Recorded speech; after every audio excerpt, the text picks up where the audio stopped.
So you're still a spaz. Even after months of training, people still avoid you when it's time to roll. You not only see the hesitation, but you can feel it. Then comes the first grip, and that same old pattern rears its ugly head of gripping too hard and holding on too long. You hate it, but you have no idea how to stop it. You keep showing up, you pay close attention, you watch countless YouTube videos for tips. But when the round starts, it's like your body hijacks the entire moment. And afterwards, you find yourself asking the same old question. Why am I still a spaz? You're not crazy and you're not a slow learner. You're just learning a whole new language, but there's no textbook. You've been thrown headfirst into chaos, and you're expected to muddle your way through it. But there's a much better way out of this mess. And that's what we're talking about today. How to go from being the spaz that everyone avoids to being the training partner that everyone can trust. Because you don't need better techniques or another tutorial. What you need is a definitive roadmap to navigate your way through this storm. So today, I'm going to give you one. Welcome to the Alchemist Struggle, baby.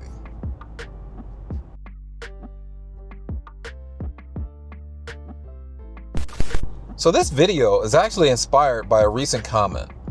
This guy's been training Jiu-Jitsu for 5 months. And despite all of his efforts, he finds himself spazzing out and wasting his energy. But this is one of the most honest comments of its type, because I think Sterling perfectly captures what many white belts feel but can't quite put into words.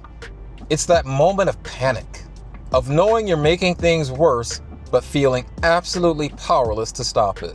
It's not completely your fault. Believe it or not, you are a spaz by design, because the system itself produces it.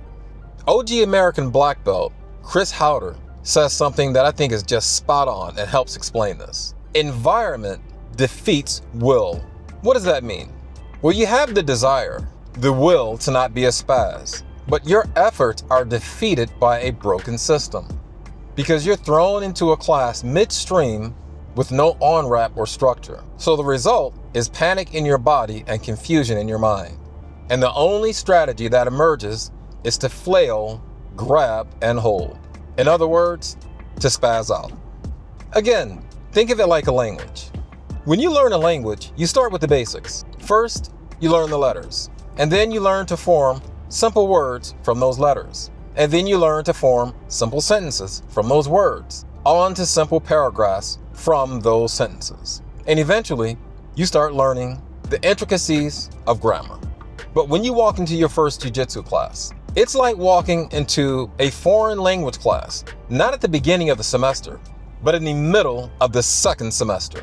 You see 5 techniques per class, and you can't remember any of them. Because while you need to learn how to shrimp and to frame, the day you walk in, they happen to be going over how to berimbolo. That was very similar to my first experience. But luckily for me, I'm kind of a lunatic who fell in love with this stuff almost immediately and just kept showing up and putting in the work. But that's not the case for most people. Most people just say, you know what, I don't get it, I'm out. But here's the good news. Now that you know the problem, you can fix it. So where do we start? First, let's talk about what you don't need. You don't need more YouTube tutorials right now. You don't need to master 10 new techniques. And most importantly, you don't need to just try harder.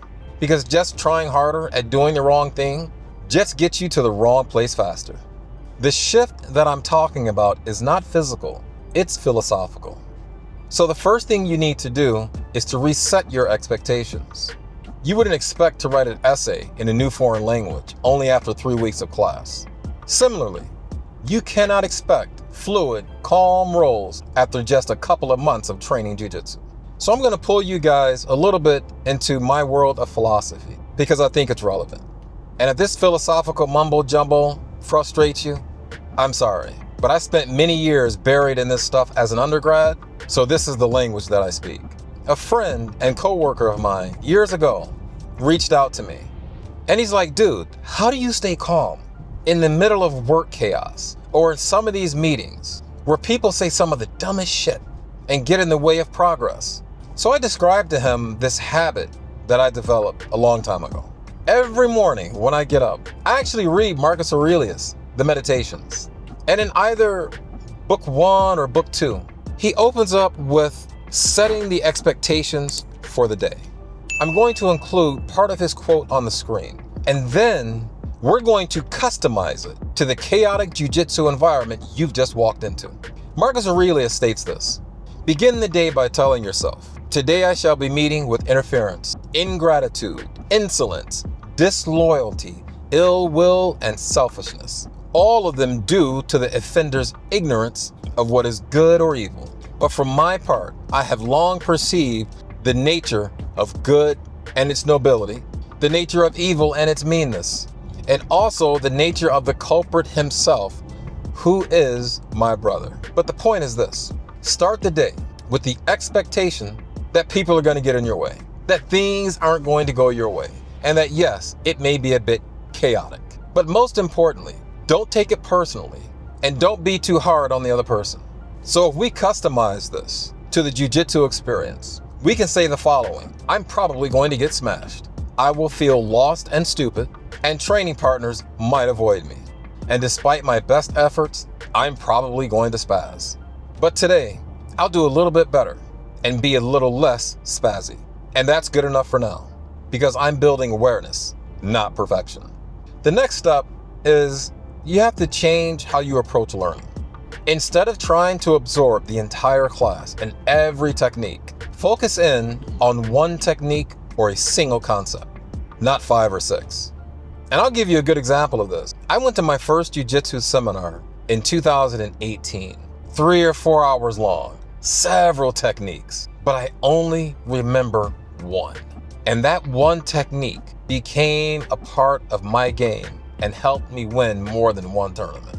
And he illustrated what I would later learn was called top pressure.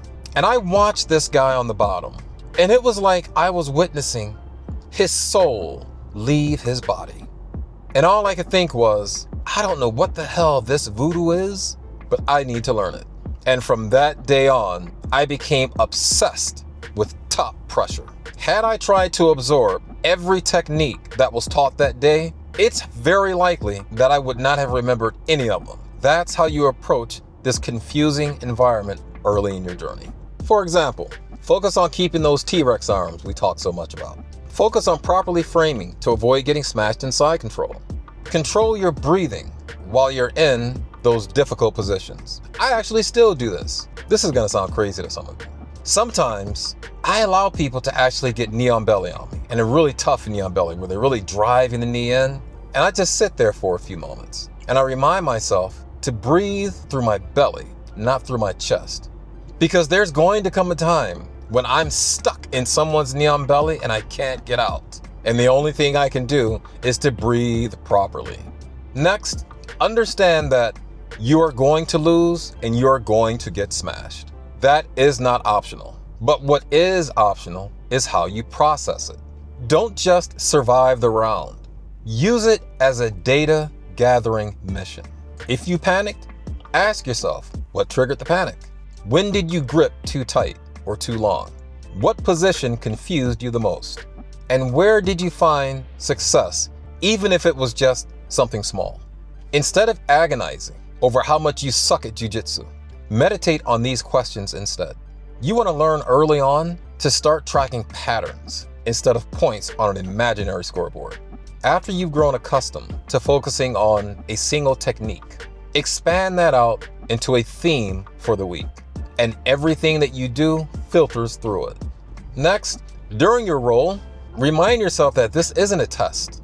Think of it as lab work and as a way to run experiments. Did I keep breathing when I got smashed in side control? Did I properly break the grip instead of panicking? Did I pause instead of flailing? And here's the most important step. Above all else, stop talking shit about yourself.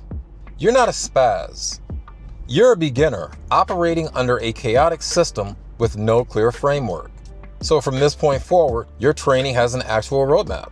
It's not perfect or flashy, but it is stable and functional, which is what you need right now. So stop worrying about being the chilled technical assassin. That is far off into the future. You just need to stop being the guy who's flailing in the dark. And this new roadmap will get you there, but it's going to take time. And if you haven't seen it yet, check out the video on how not to be that guy in Jiu-Jitsu. And if you have a question or a topic you'd like me to cover, send a message to the email that's on the screen. And as always, I want to thank the subscribers and the commenters for helping me level up this content. And as you see from today's topic, it was inspired from comments directly from you. So keep them coming. But remember, there are others who need this message, so let's help them find it. Like, share, and subscribe. Keep up the good fight and stay safe on those mats. Peace.